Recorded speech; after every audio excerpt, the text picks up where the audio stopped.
Bonjour à tous. Il y a peu de temps, nous avons évoqué la signification de Pâques. Nous avons rappelé que chaque année, dans son amour envers les hommes, Dieu rappelle que Christ est mort pour nos fautes et ressuscité pour notre justification.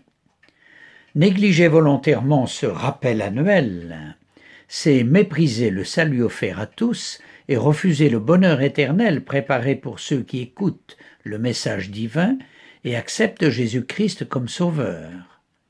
C'est également refuser l'aide divine pour vivre au sein d'une société dont les valeurs se dégradent de plus en plus et qui, parce qu'elle s'éloigne de Dieu, abandonne les valeurs et repères sûrs.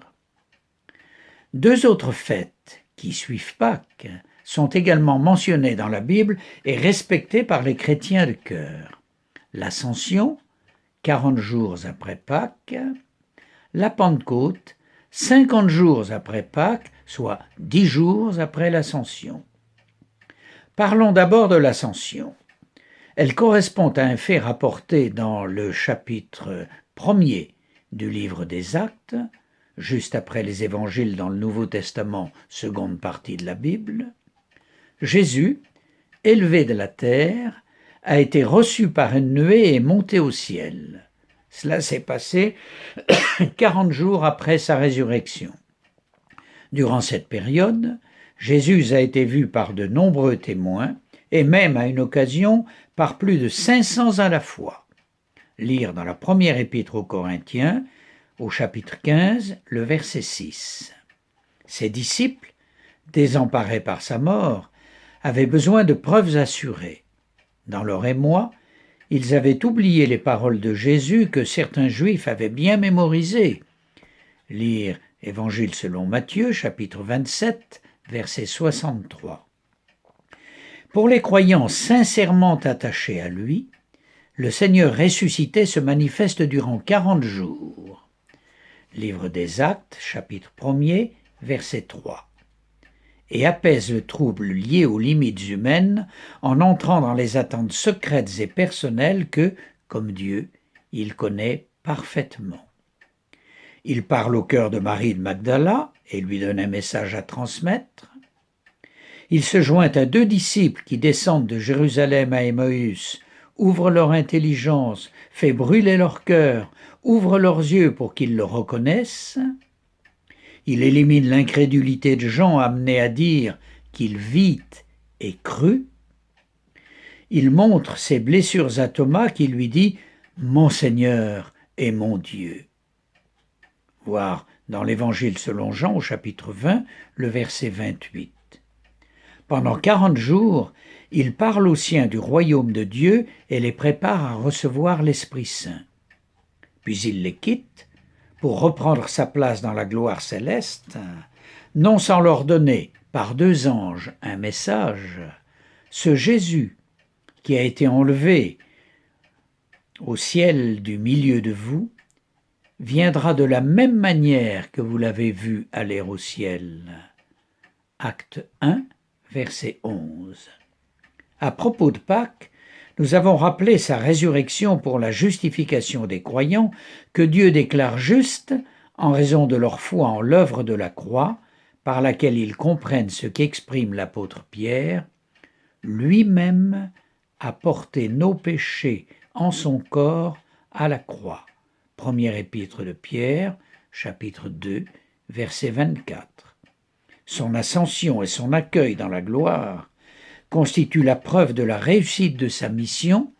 Il dit à son Père en Jean 17, verset 4, « J'ai terminé ce que tu m'avais donné à faire ». Sa réception dans la gloire donne paix et assurance aux croyants. Dieu reconnaît le sacrifice de Christ comme entièrement efficace pour sauver le croyant de cœur et lui donner la vie éternelle. L'ascension est une phase importante du plan divin pour le salut des hommes. Parlons maintenant de la Pentecôte. Le fait est rapporté au début du chapitre 2 du livre des Actes. Il correspond à une annonce du Seigneur Jésus dans le chapitre 14 de l'Évangile selon Jean et à ces paroles rapportées par Luc en acte 1, verset 5, « Dans peu de jours, vous serez baptisés du Saint-Esprit. » Ce jour-là, l'Esprit vient demeurer dans les croyants. L'apôtre Paul dit aux chrétiens de Corinthe, « Votre corps est le temple du Saint-Esprit qui est en vous et que vous avez reçu de Dieu. » Chapitre 6, verset 19. Mais d'autres précisions relatives à la présence de Dieu dans le chrétien et parmi les hommes sont données dans la Bible. Ces précisions sont consolantes, encourageantes et porteuses d'espérance. Dieu vivifiera les corps mortels des chrétiens à cause de son esprit qui habite en eux. Épître aux Romains, chapitre 8, verset 11. Les chrétiens de cœur constituent un ensemble unique appelé corps. Les religions résultent des prétentions ou incompréhensions humaines. Elles proviennent de choix humains. Par la présence de son esprit dans les chrétiens de cœur, Dieu crée une assemblée qui n'est pas de conception humaine.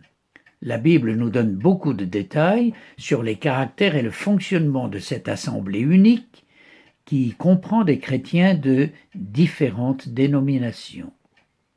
Cette assemblée est une réalité merveilleuse qui, après le retour de Jésus pour chercher les siens, sera vue dans la perfection de la pensée de Dieu. Cet ensemble unique est l'objet de soins divins, décrits dans les épîtres de la Bible et que les chrétiens pieux apprennent chaque jour à mieux découvrir.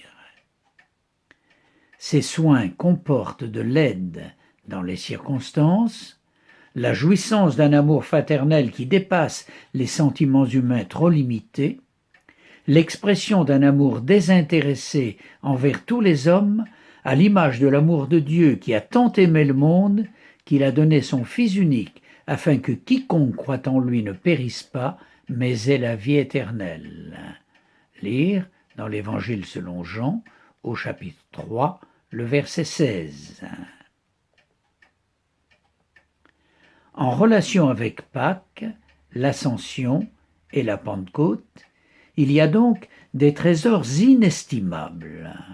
Leur découverte se fait par la lecture et la méditation de la Bible.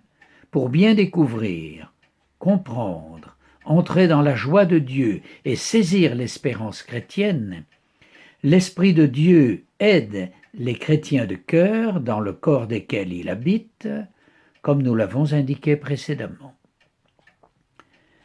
Ces vérités, ces réalités sont pour moi une source d'un bonheur chaque jour plus grand. J'aimerais bien que tous les êtres humains en jouissent. Lisez donc la Bible, le livre de Dieu pour les hommes, et venez partager ce que notre Créateur a préparé pour ceux qui le respectent, l'écoutent et veulent vivre en relation avec lui. Dieu dit à tout homme, « Ceux qui me cherchent me trouvent ». Livre des Proverbes, chapitre 8, verset 17. Il a dit à son peuple Israël, « Cherchez-moi et vous vivrez ». Prophète Amos, chapitre 5, verset 4. Affirmation que réalise tout vrai chrétien aujourd'hui. Dieu dit encore à tout lecteur en Proverbe 8, 21 qu'il fait hériter les biens réels à ceux qui l'aiment et remplit leurs trésors. Venez en profiter. Le bonheur, la vérité, les certitudes sont là à portée de main. Ne différez pas leur acquisition gratuite. Je vous souhaite le plus grand bonheur possible et de manifester ce bonheur de telle manière que dans votre famille et dans votre entourage, beaucoup d'autres aient envie de ce que vous avez. À bientôt.